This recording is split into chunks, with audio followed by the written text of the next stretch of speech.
Hey everyone, it's me, Rochelle again. And her mom, Bobby. How you doing? And today, this testimony is my mother's, and she is going to show us share one that shows us how God still talks to us in dreams.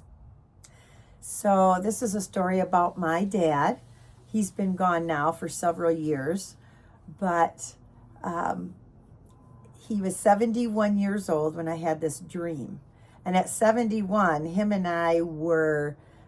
he was helping me with new construction cleans, and we would be working at some people's house, maybe working out in their yard, doing stuff in their garage, whatever. And we did it together. So he called us B&B cleaning. We just had so much fun. We were just having, the best time ever, with my dad. And he was so active. He was so active. Very active man. Yes.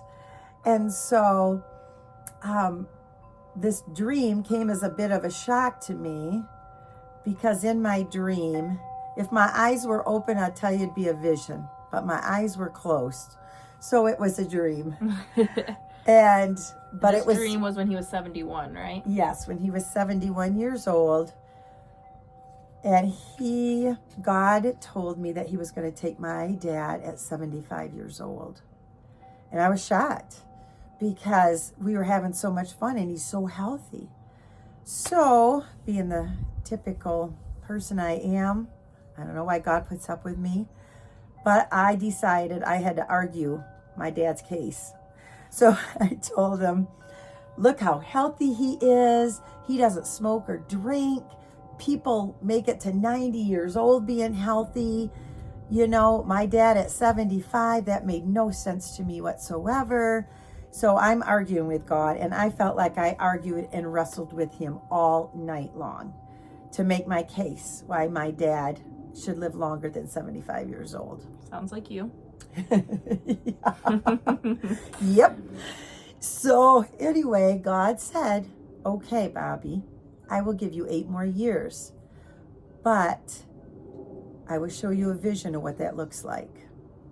So it was me talking to my dad. My dad was in a wheelchair. It appeared to me that his left side was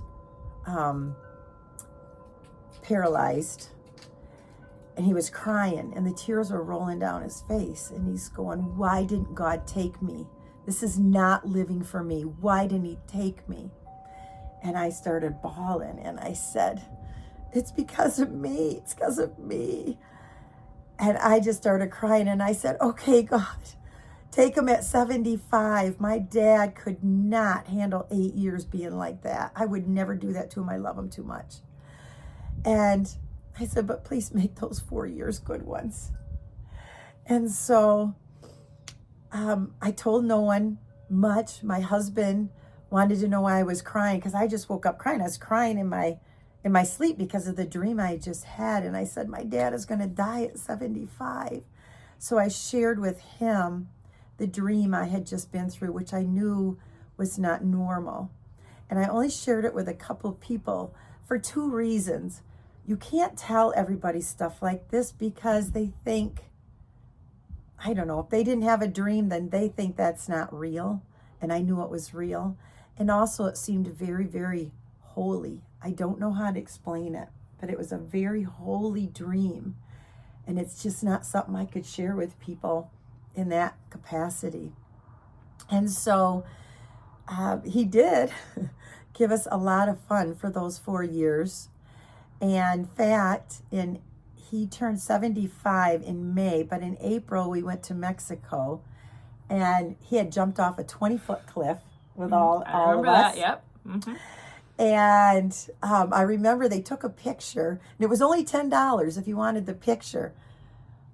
But it was when he was turning 75, and I just didn't want to buy that picture. But I'll never forget, his arms were straight out, and down he went. And it was amazing. And then he turned 75, and I never knew how long would he be 75? Maybe he could make it to the following April. You start hoping and everything.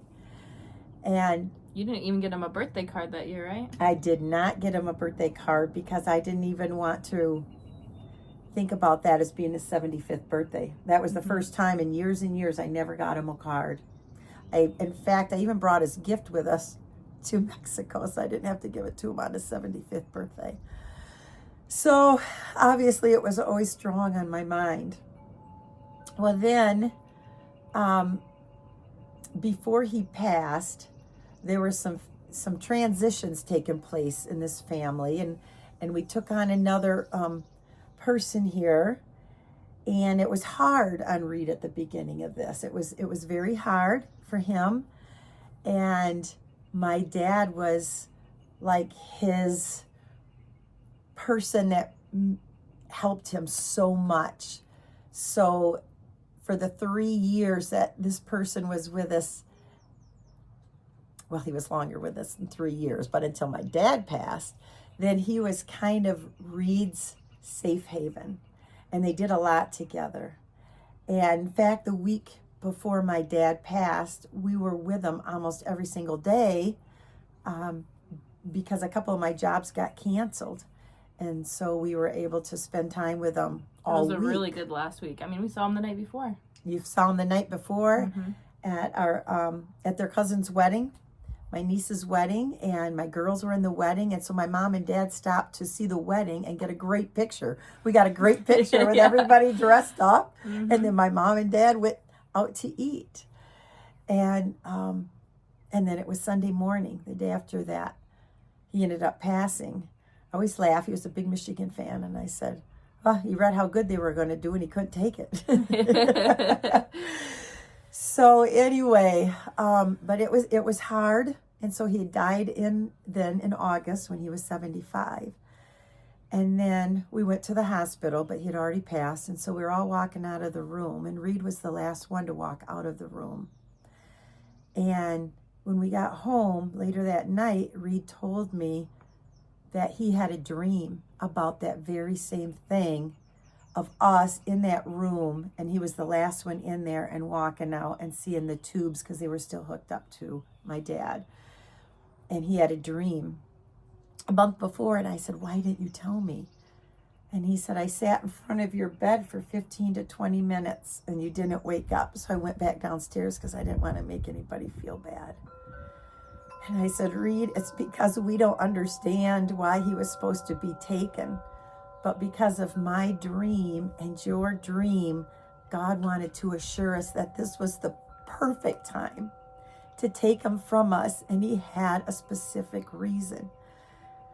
We don't always understand the reasons, but I'm telling you what, if I wouldn't have had the dream 4 years before, I would have thought that was a terrible timing because of how much he meant to my son during our family transition of everything that was going on with our new family member. And so God is good, and he loves us so much that he gave us each that dream, so we knew that he cared and he knew what it would be like. So he let us know in advance. I don't always like what he has to tell me, but man, am I grateful for it. God is good. God is good, and he prepares us. Yes, he does.